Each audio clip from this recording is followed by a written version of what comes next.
sorbitol din. Like ate. See the difference with Nido Fortified from Nestle.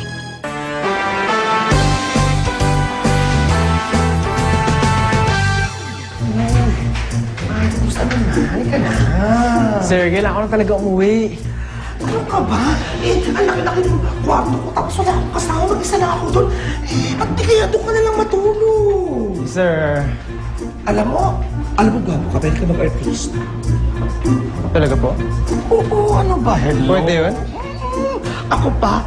Alam mo naman, araw-araw akong nakikita sa TV. Hello? Madami akong kilala mga director at saka mga producers. Pwede kitang ipakilala. Maganda yan, maganda yan.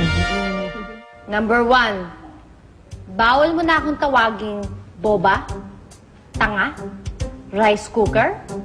Ikaw naman, Jessie, oh. Lambing ko lang naman sa'yo yung mga yun. Gusto mo ba ng renewal o ayaw mo? Sige na. Hindi na kita tatawagin tanga, boba, rice cooker. Sige na. Okay? At saka bird brain, bawal din yun, ha? Totoo naman eh. Ano yung bulong-bulong mo dyan? Ha? Wala. Sabi ko, yes, ma'am. Yes, ma'am. Very good. O, ito, dinagdagan ko ngayon ng 2 years ng kontrata natin, ha? 2 years? Akala mo 2 years? Ba, Jessie, ano ka siniswerte? Nag-invest ako ng milyon-milyon sa bahay na to. Tapos mapupunta lang sa'yo. Siyempre, kailangan sulit.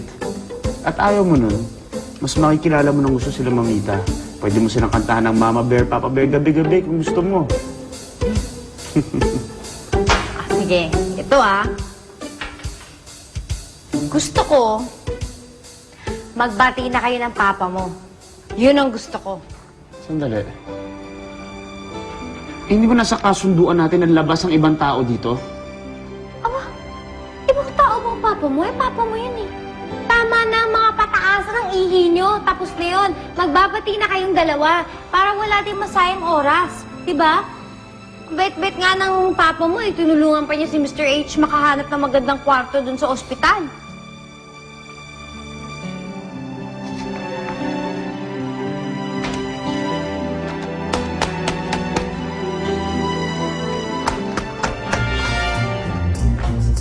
Kilala mo ba si Binibining Joyce?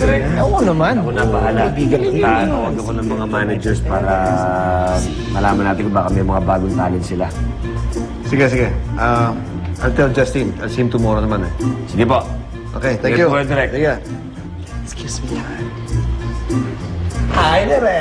Oh, hi, Chiki. Hello! Gusto na? Mabuti.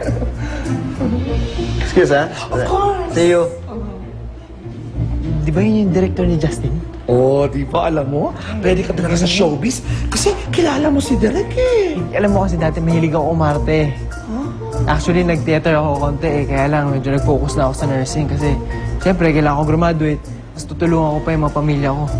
Well, alam mo, mas malaki ang maitutulong mo sa pamilya mo kapag nag-artista ka. Kasi mas malaki ang sweldo doon. Laki ba yung kikitain ko Of nun? course! Alam mo ha, halika na. Doon tayo sa kwarto ko. Pag-usapan natin yung career mo. Kasi pinag-uusapan yung mga ganyan. And at the same time, gusto kong makita yung katawan mo. Ha? Bakit? Ganun talaga! Kasi, kailangan makita ko ano yung mga pwedeng iparitoke sa'yo. Yung dapat bawasan at saka yung dapat dagdagan. Ha? Halika na may... Ay, dito pala yung kwarto. Ano ka na? Parang tanaw. Halika na. Halika. Alam mo, ganun talaga. Lahat ng artista talaga. Hindi lang talaga ng manager yung katawan. Of course! O ayan bibilang tayo ng 3. Tapos sabay tayo pipirma. Ha? Game. 1, 2, 3.